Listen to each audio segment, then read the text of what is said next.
लिखाओ type 2 में 3 number का सवाल है ना। 3 का क्या नंबर सवाल लिखा है, लिखा दो सब तो क्या लिखा है।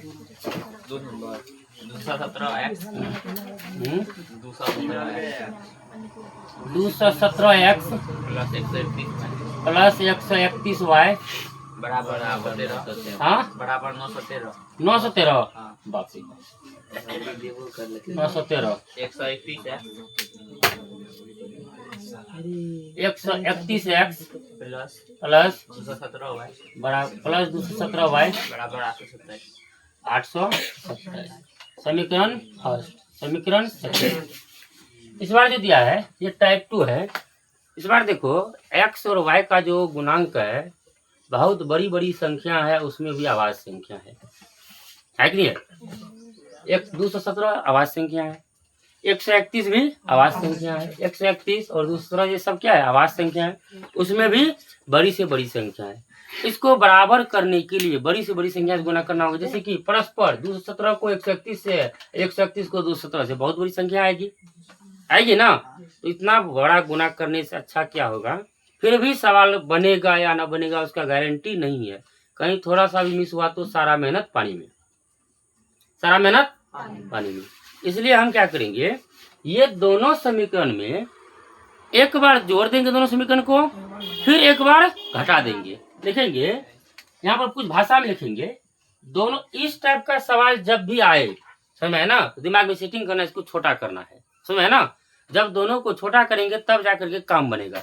दोनों समीकरण को परस्पर जोड़ने तथा घटाने पर प्राप्त समीकरण, ऐसे लिखेंगे।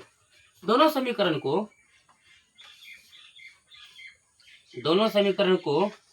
परस्पर जोड़ने तथा घटाने पर एक बार दोनों को जोड़ेंगे, फिर एक बार दोनों को घटाएंगे। चलो जोड़ते हैं।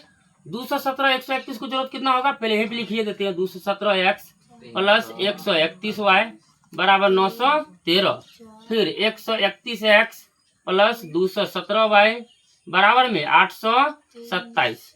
जोड़ दो तो कितना होगा, 7 1 8 3 1 4 2 1 3। ये x यहाँ पर भी 348 है y बराबर, इसको जोड़ो 7 3 10 के 0 हासिल 1 2 1 3 1 4 9 8 17। देखो इधर क्या है 348, इधर क्या है 1740। ये दोनों में 348 कॉमन है ना, तो 348 को क्या कर लेते हैं, कॉमन ले लेते हैं। यहाँ क्या बच गया x प्लस वाई बराबर 1740। इसको यदि कटाएगा तो 5 बार में कट जाएगा। तुम कटा के देखो, समझे ना। हम डायरेक्ट 34 5 170 यानी कि 1700, 8 5 40 1740, समझ ना। तो हो गया तुम्हारे पास x प्लस वाई बराबर 5। इसको बोल देंगे हम समीकरण थर्ड। फिर एक बार घटाने पर, तो जोड़ने पर एक समीकरण हमको 3 नंबर प्राप्त हुआ। अब क्या करेंगे, एक बार घटाने पर वही दोनों समीकरण लिखेंगे। 217x प्लस 131y बराबर 913, और फिर 131x प्लस 217y बराबर 827। क्या करें इस बार घटा रहे हैं, घटा दो। 7 में से गया 6, 11 में से 3 गया 8, कुछ नहीं बचा। प्लस यहाँ पर देखो प्लस नहीं, बड़का में से छोटका में से बड़का घट रहा है। 11 सॉरी 7 में से गया, 7 में से गया माइनस में 86y बच जाएगा।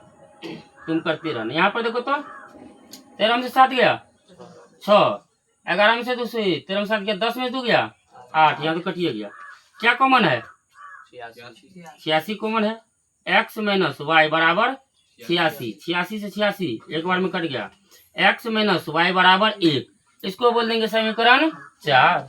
अब देखो समीकरण 3 और समीकरण 4 थोड़ा हल्का हुआ, थोड़ा कि पूरी हल्का हो गया, ये हो गया। अब क्या करेंगे, यहाँ पर एगो वाई माइनस में, यहाँ पे एगो वाई प्लस में, परस्पर जोड़ने पर। लेकिन यहाँ पे समीकरण 3 प्लस 4 लिख देंगे बिल्कुल भी। 3 जोड़ 4, 3 क्या है x प्लस वाई बराबर 5, और 4 क्या है x माइनस वाई बराबर 1। जोड़ रहे हैं, खत्म। 2x बराबर 6, 2 तिया 6, x बराबर 3, पुट 3 3 या 4, हम ये दोनों को लेके चले थे ना, 1 2 से तो मतलब नहीं रहा, कोई दिक्कत, इसलिए पुट करेंगे या तो 3 में या तो 4 में। तो पुट किस में कर दें, 3 में कर देते हैं। चलो 3 क्या था, x प्लस वाई बराबर 5। अभी x का मान निकला है 3 प्लस वाई बराबर 5, तो y बराबर 5 माइनस 3 बराबर 2, यानी कि x बराबर निकल गया तुमको 3 और y बराबर 2। ये हुआ तुम्हारा आंसर। सभी को समझ में आया? हाँ, आसानी से आप देखो तो 3 नंबर का सब बन जाएगा।